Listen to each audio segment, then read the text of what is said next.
কল্পনা করুন, আপনি পৃথিবীর একদম শেষ প্রান্তে আটকা পড়েছেন। তাপমাত্রা -40 ডিগ্রি। আপনার একমাত্র আশ্রয় একটা বিশাল কাঠের জাহাজ। বরফের চাপে চুরমার হয়ে যাচ্ছে। আপনি সাহায্য থেকে হাজার হাজার মাইল দূরে 1914 সালে শ্যাকলটন এমন এক অভিযানে নামলেন যা আগে কেউ কখনো করেনি। পুরো অ্যান্টার্কটিকা মহাদেশ পায়ে হেঁটে পাড়ি দেওয়া। কিন্তু গন্তব্যে পৌঁছানোর আগেই বিপদ ঘনিয়ে এলো। তাদের জাহাজ এন্ডিউরেন্স ওয়েডেল সাগরে জমাট বাঁধা বরফে আটকে গেল। মাসের পর মাস তারা এক জায়গায় ঠাঁই দাঁড়িয়ে রইল। বরফ গলার অপেক্ষায় তারা স্রেফ স্রোতের সাথে ভেসে চলল। কিন্তু বরফ যখন গলতে শুরু করল, তা মুক্তি নিয়ে এলো না, বরং নিয়ে এলো মারাত্মক চাপ। বরফের বিশাল বিশাল চাই জাহাজের গায়ে ধাক্কা দিতে লাগল। সেই শব্দ ছিল অনেকটা কামানের গোলার মতো।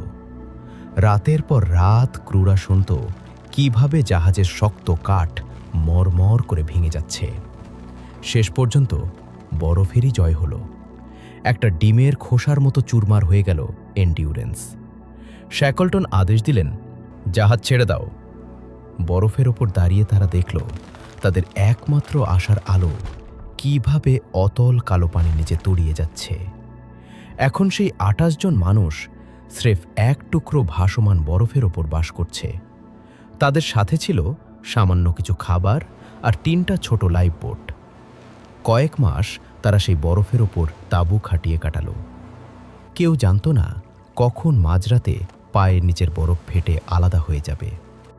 যখন বরফ ভাঙতে শুরু করল, তারা ছোট লাইফ বোটগুলোতে ঝাঁপিয়ে পড়ল। 5 দিন ধরে হাড় কাঁপানো ঠান্ডা আর বিশাল ঢেউয়ের সাথে লড়াই করে তারা এলিফ্যান্ট আইল্যান্ডে পৌঁছালো। সেটা ছিল স্রেফ একটা জনমানবহীন পাথুরে দ্বীপ, কিন্তু অন্তত সেটা ছিল শক্ত মাটি। তবে তারা তখনও নিরাপদ ছিল না। সেখানে কেউ থাকতো না, কোনো জাহাজও ওদিক দিয়ে যেত না। দুনিয়ার মানুষের কাছে তারা তখনও নিখোঁজ। শ্যাকলটন জানতেন এখানে পড়ে থাকলে সবাই না খেয়ে বা ঠান্ডায় মারা যাবে। তাই তিনি এক দুঃসাহসী সিদ্ধান্ত নিলেন। তিনি আরও 5 জনকে সাথে নিয়ে 20 ফুটের একটা ছোট নৌকা জেমস কেয়ার্ডে করে রওনা দিলেন। তাদের লক্ষ্য 800 মাইল দূরের সাউথ জর্জিয়া দ্বীপ। যে পথ দিয়ে তাদের যেতে হবে সেটা পৃথিবীর সবচেয়ে উত্তাল সমুদ্র। 16 দিন ধরে তারা পাহাড়ের সমান উঁচু ঢেউয়ের সাথে লড়াই করল। তারা ভিজে একাকার, শরীরে এক বিন্দু শক্তি নেই।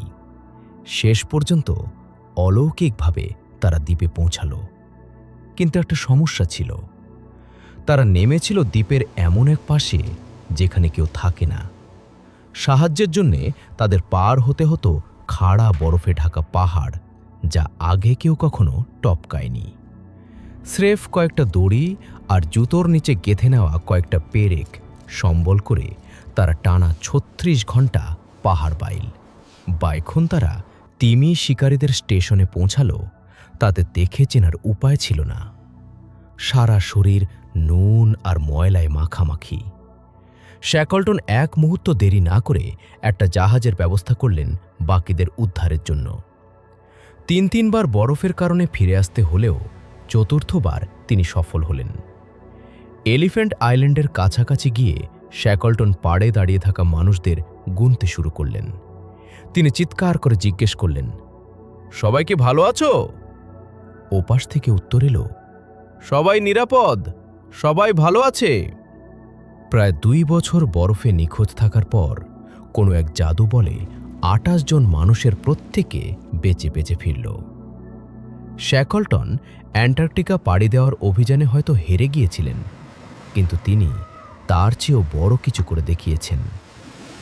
নিশ্চিত মৃত্যুর হাত থেকে সবাইকে ফিরিয়ে এনে তিনি তৈরি করেছেন মানব ইতিহাসের সেরা বেঁচে ফেরার গল্প। সৈকতে সেই অলৌকিক পুনর্মিলনেই কিন্তু গল্পের শেষ নয়। ভাগ্যের কি নির্মম পরিহাস দেখুন। শ্যাকলটন আর তার দল যখন সভ্যতায় ফিরে এলেন, দেখলেন পুরো পৃথিবী তখন যুদ্ধের আগুনে পুড়ছে। তারা যখন যাত্রা শুরু করেছিলেন 1914 সালে, তখন প্রথম বিশ্বযুদ্ধ মাত্র শুরু হচ্ছে। আর যখন ফিরলেন 1916 সালে, তখন যুদ্ধ তার ভয়াবহ রূপ নিয়েছে। ভাবলে অবাক লাগে, পৃথিবীর সবচেয়ে কঠিন পরিবেশ থেকে যারা একে অপরের হাত ধরে বেঁচে ফিরলেন, তাদেরই আবার ঝাঁপিয়ে পড়তে হলো যুদ্ধের পরীক্ষায়। দুঃখের বিষয় হলো, বরফের রাজ্য আর উত্তাল সমুদ্র জয় করে আসা নাবিকদের অনেকেই বাড়ি ফেরার অল্প কিছুদিন পরেই যুদ্ধে মারা যান। এটা আমাদের মনে করিয়ে দেয় যে প্রকৃতি নিষ্ঠুর হতে পারে ঠিকই, কিন্তু মানুষ তার চেয়েও বেশি ধ্বংসাত্মক হতে পারে।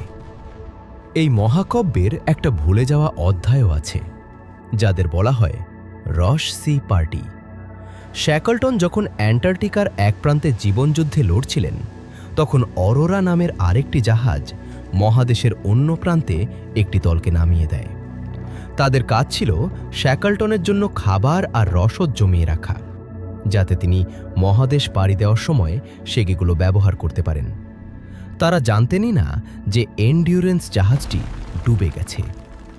শ্যাকলটনের জীবন তাদের উপর নির্ভর করছে ভেবে তারা অন্ধের মতো তুষার ঝড়ের মধ্যে শত শত মাইল পাড়ি দিয়ে সেই রসদ বয়ে নিয়ে যান।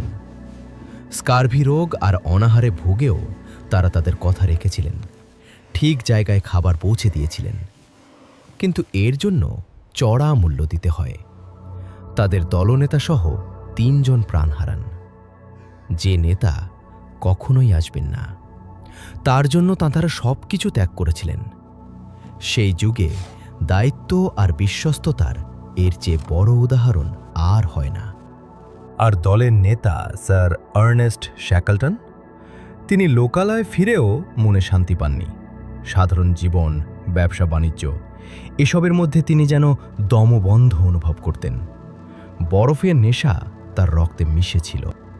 1921 সালে তিনি কোয়েস্ট নামের জাহাজে করে শেষবারের মতো অভিযানে বের হন। কিন্তু বছরের পর বছর শারীরিক আর মানসিক ধকল তার শরীর ভেঙে দিয়েছিল। 1922 সালের 5ই জানুয়ারি সাউথ জর্জিয়া দ্বীপের কাছে নোঙর করা অবস্থায় তিনি হার্ট অ্যাটাকে মারা যান। তখন তার বয়স ছিল মাত্র 47 বছর। এই সেই দ্বীপ যেখানে তিনি একসময় বাঁচার আশা খুঁজে পেয়েছিলেন। তার সঙ্গীরা মৃতদেহ ইংল্যান্ডে ফিরিয়ে নিতে চেয়েছিলেন, কিন্তু তার স্ত্রী খবর পাঠান, ওকে সেখানেই কবর দাও যেখানে ও সবচেয়ে সুখী ছিল। তাই জাহাজ ঘুরিয়ে নেওয়া হয়। আজ সাউথ জর্জিয়ার গ্রিডভিকেনের এক নির্জন কবরস্থানে তিনি শুয়ে আছেন।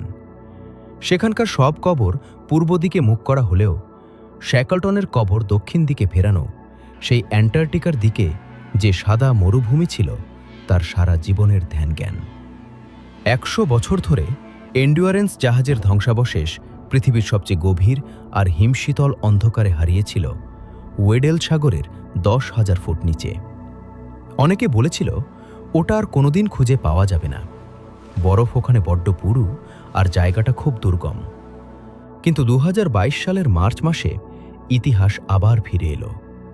অত্যাধুনিক আন্ডার ওয়াটার ড্রোন ব্যবহার করে এক নতুন অভিযাত্রী দল জাহাজটিকে খুঁজে বের করে।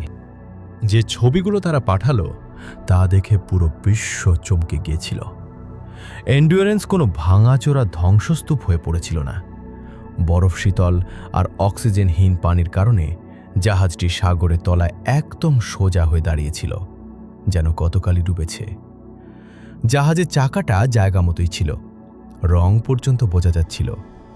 আর জাহাজের পেছনের অংশে ড্রোনের আলোয় স্পষ্ট জ্বলজ্বল করছিল সেই নাম, এন্ডিউরেন্স।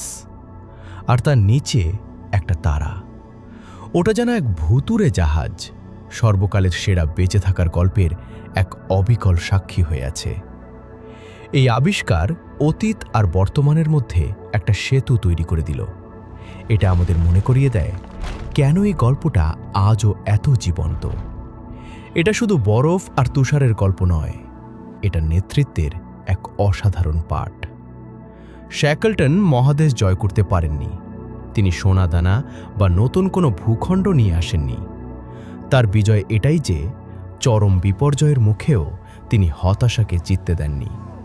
তিনি প্রমাণ করেছিলেন যে যখন জাহাজ ডুবে যায় আর পৃথিবী বরফে জমে যায়, তখন পাশে দাঁড়ানো মানুষটাই সবচেয়ে বড় সম্পদ। এন্ডুয়ারেন্সের আসল উত্তরাধিকার সাগরের নিচে পড়ে থাকা কাঠগুলো নয়, বরং সেই অদম্য মানসিক শক্তি যা সবকিছুর ঊর্ধ্বে জয়ী হয়েছিল।